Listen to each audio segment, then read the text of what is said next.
దేవుని పరిశుద్ధ నామమునకు మహిమ కలుగునుగాక. ప్రియులారా, ప్రభునామన మీ అందరికీ వందనాలు తెలియజేస్తూ ఉన్నాను. దేవుని వాక్యమును ధ్యానిందాము. యెషయా గ్రంథం 66వ అధ్యాయము 12వ వచనం. యెహోవా ఎలాగు సెలవిచ్చుచున్నాడు, ఆలకించుడి, నది వలె సమాధానమును ఆమె యొద్దకు పారజేయుదురు. మీరు జనముల ఐశ్వర్యమును అనుభవించినట్లు ఒడ్డు మీద పొర్లుపారు జల ప్రవాహం వలె మీ వద్దకు దానిని రాజేతును. మీరు సంకను ఎత్తుకొనబడెదరు, మోకాళ్ళ మీద ఆడింపబడెదరు. ప్రియ స్నేహితులారా, అందరూ బాగున్నారా? మీ అందరి నిమిత్తము ప్రతినిత్యము ప్రార్థన చేస్తున్నాము. మీ కుటుంబాల్లో నెమ్మది కలగాలని, మీరు ఉన్నతమైన ఆశీర్వాదాలు పొందాలని, ఆత్మబలముతో నింపబడి దేవుని రాజ్యానికి సిద్ధపడాలని ఒక దైవజనుడిగా ప్రార్థన చేయుచు ఉన్నాను. మంచిది. దేవుని వాక్యములున్న సారాంశమును మనం గ్రహిందాము. యెషయా భక్తుడు ఈ యొక్క గ్రంథాన్ని వ్రాస్తూ ఉన్నాడు.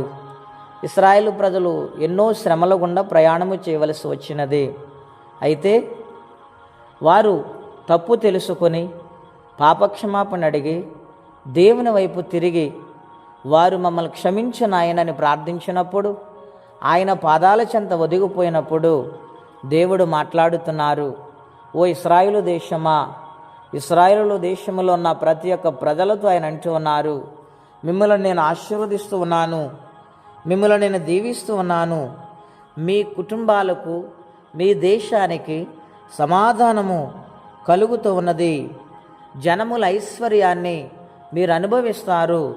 తల్లి బిడ్డను ఏ విధముగా ఆడిస్తుందో అలాగుననే మిమ్మలను నేను ఆశీర్వదిస్తాను, మిమ్మలను నా కౌగిటిలో దాస్తాను వ్రాయబడి ఉన్నది. అవును ప్రియులారా, దేవుడు శక్తిమంతుడై ఉండి పాపమును పరిహరిస్తూ ప్రేమ చేత ఆయన పిలుస్తూ ఉన్నాడు. వారు మాట తప్పి ఇష్టానుసారమైన జీవితము జీవిస్తున్నప్పుడు ఆయన ఎన్నోసార్లు బాధపడ్డాడు. మరలా వారు తప్పు తెలుసుకొని వారి శ్రమలకు తాళలేక దేవుని వైపు తిరిగినప్పుడు ఆయన జాలి పడుతూ ఉన్నట్లుగా లేఖనాల్లో మనం చూస్తూ ఉన్నాం. గనుక మన జీవితాల్లో కూడానండి ఒక్కొక్కసారి దేవుని యొక్క సన్నిధిని మరిచిపోయి లోకములో కలిసిపోతున్న సమయాలలో ఆయన ఎంత బాధపడుతూ ఉంటారు, ఆయన ఎంత వేదన చెందుతూ ఉంటారు.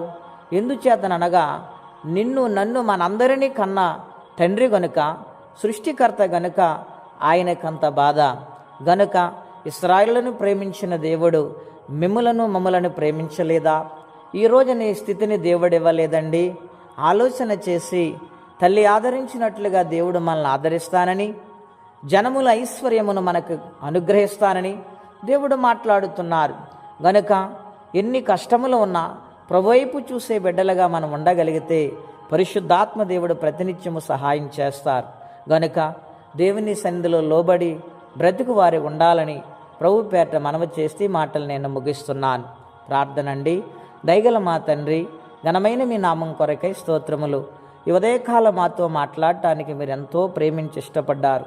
మీరు మాట్లాడుతున్నారు. నాడు ఇశ్రాయేలు ప్రజలను నేను కోపించిన మరలా నా యొద్దకు నేను చేర్చుకున్నాను, అలాగే మిమ్మలను కూడా నేను చేర్చుకుని మిమ్మలను కాపాడుతాను, మిమ్మలను దీవిస్తానని మీరు మాట్లాడుతున్నారు. నీ సన్నిధానములు యథార్థముగా బ్రతుకుతూ నాయన మీ ఆత్మచేత నింపబడి మీ కొరకే మా జీవితాన్ని సమర్పించుకొని నాయని రాకడకు సిద్ధపడే జీవితం అందరికీ దయచేయండి. ఎవరి కష్టములో బాధలు ఇబ్బందులు ఉన్నారో వారికి నీ సహాయం పంపించమని, ఆదరణ లేని వారికి ఆదరణ దయచేయమని యేసుక్రీస్తు వారి పుణ్యనామములో ప్రార్థించి వేడుచున్నాము తండ్రి. ఆమెన్. దేవుడు దీవించును గాక. ఆమెన్.